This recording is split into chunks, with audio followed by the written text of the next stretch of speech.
Carlos Morales González, pertenezco a FIAN, particularmente soy el director de FIAN Colombia, pero vengo en representación de todo FIAN Internacional. Para quienes no saben quién es FIAN, es una organización especializada en la defensa del derecho humano a la alimentación y la soberanía alimentaria, que tiene carácter consultivo ante el sistema de Naciones Unidas y ha participado junto con los movimientos sociales globales en los avances más importantes que hay en términos de ese derecho. Trabajamos mucho en el acompañamiento con comunidades, también incidencia ante tomadores de decisiones, acompañamiento de casos de vulneraciones de derechos humanos, generación de capacidades e incidencia internacional. Como yo sé muy bien de la calidad de los compañeros y compañeras que están en la mesa y quienes me escuchan, voy a tratar de ser bastante resumido en algunos elementos claves de mi presentación. Creo que no hay ninguna duda sobre la gravedad alimentaria que estamos viviendo en este momento en el planeta, y también que no hay ninguna duda de que si persistimos en defender o estar adscritos al sistema agroalimentario y nutricional de tipo corporativista, que es el que tiende a ser hegemónico, pues las posibilidades de sobrevivencia planetaria son mínimas. Y digo sobrevivencia planetaria pues para darle una mirada extra específica más allá de nuestra especie al futuro que nos depara. Dicho eso, pues yo quisiera como resaltar algunos elementos que tienen que ver con ese tipo de daños que se están dando y que se derivan pues del sistema que nos está sometiendo. Son daños que se relacionan con todo el proceso alimentario, ¿sí? Es decir, desde el eslabón de la consecución de los alimentos, que no es solamente el eslabón de la producción, ¿sí? Sino de esas otras formas no vinculadas con dinámicas de aprovechamiento económico inmediato. Ahí está afectado el derecho a la alimentación y la soberanía alimentaria. También hay muchas afectaciones, gracias. También hay muchas afectaciones en lo que tiene que ver con el labor de la transformación de los alimentos, ¿no? Muchas de las prácticas tradicionales relacionadas con lo alimentario están desapareciendo, particularmente, ¿sí?, las preparaciones culinarias adecuadas de tipo tradicional, que es un concepto que nosotros desarrollamos, están rápidamente desapareciendo. Pero no solamente por una extinción derivada de la imposición de este modelo económico que hemos mencionado, sino porque es connatural a que eso desaparezca cuando la base material y cultural que lo sustenta está siendo atacada también por ese modelo. Entonces es un elemento muy importante para destacar. Otro elemento que pues ha sido particularmente muy agresivo y que creo que muy poca atención se le ha dado a nivel global, tiene que ver con la dieta, ¿sí?, o con cómo estamos siendo mal alimentados. Y ese es un elemento muy importante porque, como hablaremos mañana en otra presentación, en otra subplenaria, la dieta corporativa es muchísimo más que un patrón alimentario nocivo, ¿sí? Es muchísimo más porque tiene que ver con un régimen de dominación y de subyugación que, si bien está afincado en lo alimentario, tiene también otro tipo de finalidades. ¿Qué otro componente del proceso alimentario está tremendamente afectado? Obviamente el componente que lo cierra todo y permite volver a poner en marcha la máquina de la vida, por la utilización de la palabra máquina, ¿sí? Es el componente de la regeneración de la vida en su máxima dimensión, que incluye no solamente las capacidades vitales corporales, sino las capacidades o potencias inmateriales que nosotros como especie nos hemos dado a la tarea de construir durante años de evolución cultural. Dicho eso, quisiera entonces, como ya quedan pocos minutos y esto se trabó, entonces voy avanzando.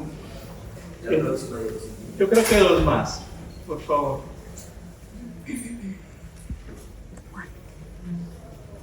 Otra, por favor. Listo, gracias. Recordemos que la soberanía alimentaria y el derecho a la alimentación son dos derechos fundamentales, ¿no? Puede que la soberanía alimentaria todavía en la normativa internacional no esté tan exquisitamente desarrollada como ocurre con el derecho a la alimentación, que tiene varios instrumentos internacionales que especifican qué es el derecho a la alimentación. Pero recordemos que la soberanía alimentaria ya está siendo reconocida incluso en la propia Declaración de los Derechos de Campesinos y Campesinas y otros trabajadores rurales. Lo sabemos muy bien. Se logró esa declaración porque todas y todos ustedes estuvieron peleándola ahí en los escenarios estratégicos. Entonces, son dos derechos. Y eso es muy importante porque se quiere quitarle la categoría de derecho a la soberanía alimentaria. Primer punto. Segundo punto, al ser derechos humanos, son derechos que son el resultado de la sangre y de la lucha de generaciones de personas que los pelearon o los vienen peleando para que nosotros los podamos disfrutar.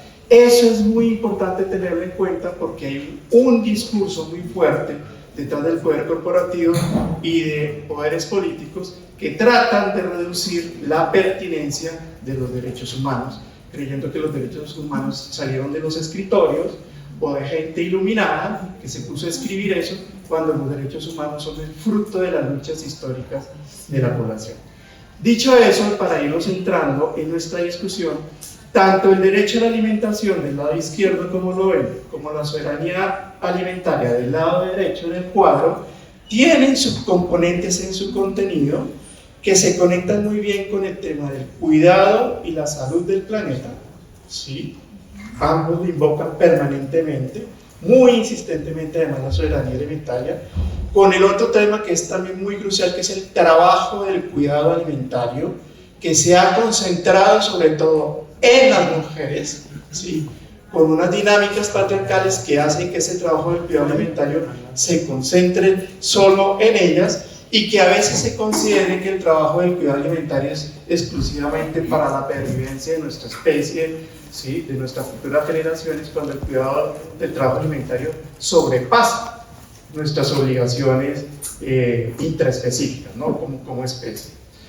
Y hay muchos preceptos del derecho a la alimentación y la soberanía alimentaria que indican que los estados, pero también la sociedad en su conjunto, tiene que tomar muchas acciones protectoras, relacionadas con respaldar y proteger los saberes tradicionales, las prácticas tradicionales relacionadas con la alimentación y con, obviamente, la medicina, porque quienes han trabajado o desde sus territorios trabajan esto, saben que el tema de alimentación y medicina no puede estar desligado, ¿sí? Porque además la buena salud solo se puede proteger con el consumo de alimentos reales.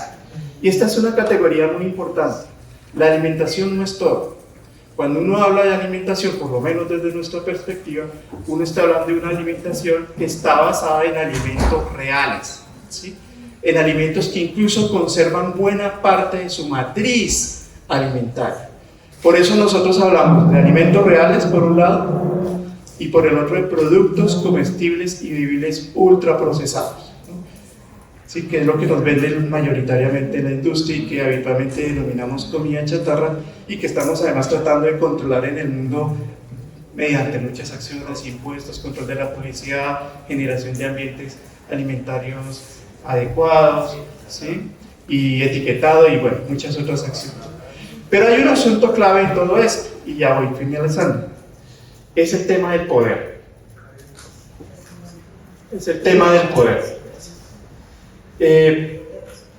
Nosotros para la experiencia colombiana hemos venido posicionando un asunto, y es que muy bien lo del derecho a la alimentación, muy bien lo de la soberanía alimentaria, pero sin duda alguna tiene que haber un proceso de construcción consciente, de volición popular alrededor de la necesidad de disputar, ¿sí? Y confrontar esas estructuras de poder que nos han llevado a una serie de violaciones y vulneraciones de estos derechos y que han destruido nuestras prácticas tradicionales y que imposibilitan la realización de la apuesta agroecológica, que es tan central para la soberanía alimentaria.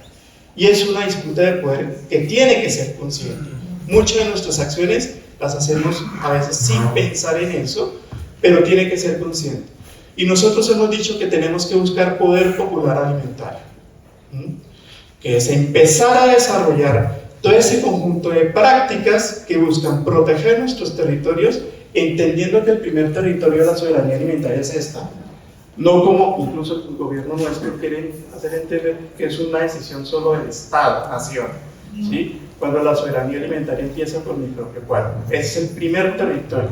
Y generacionalmente además empieza con la lactancia, incluso el mismo proceso de gestación, por ahí empieza la soberanía alimentaria, ¿sí? Entonces, en el marco del poder popular alimentario decimos, tenemos que empezar a que estas acciones se vuelvan cada vez más conscientes, ¿sí? Que ayuden a que se acrisolen todos los procesos sociales de lucha para empezar a disputar esos escenarios de poder. Porque uno de los grandes problemas, y creo que es uno de los que vas a mencionar, Claudio, es justo de esa gobernanza que se le está dando cada vez más oportunidad al sector privado de tomar las decisiones sobre nosotros y nosotras. Para nosotros y nosotras es claro un asunto. Detrás de toda esta discusión de poder, también hay un esfuerzo muy grande por destruir lo que somos en nuestra relación con la alimentación real. El poder corporativo no va a poder tener una victoria total en la medida en que persistan formas de resistencia territorial que defiendan los saberes y las prácticas territoriales.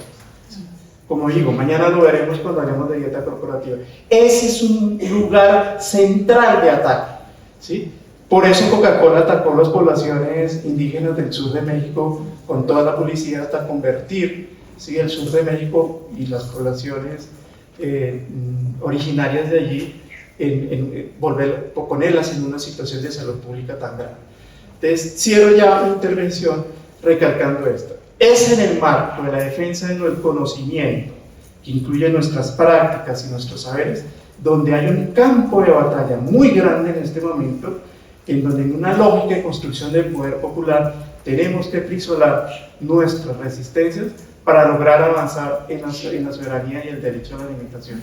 Entendamos que si no logramos avanzar en la defensa de estos dos derechos, obviamente aunado además a la defensa de los derechos de la naturaleza, otras luchas sociales, la lucha contra el patriarcado y otras formas de opresión, en realidad las posibilidades de sobrevivencia digna que tenemos son muy reducidas. Muchas gracias.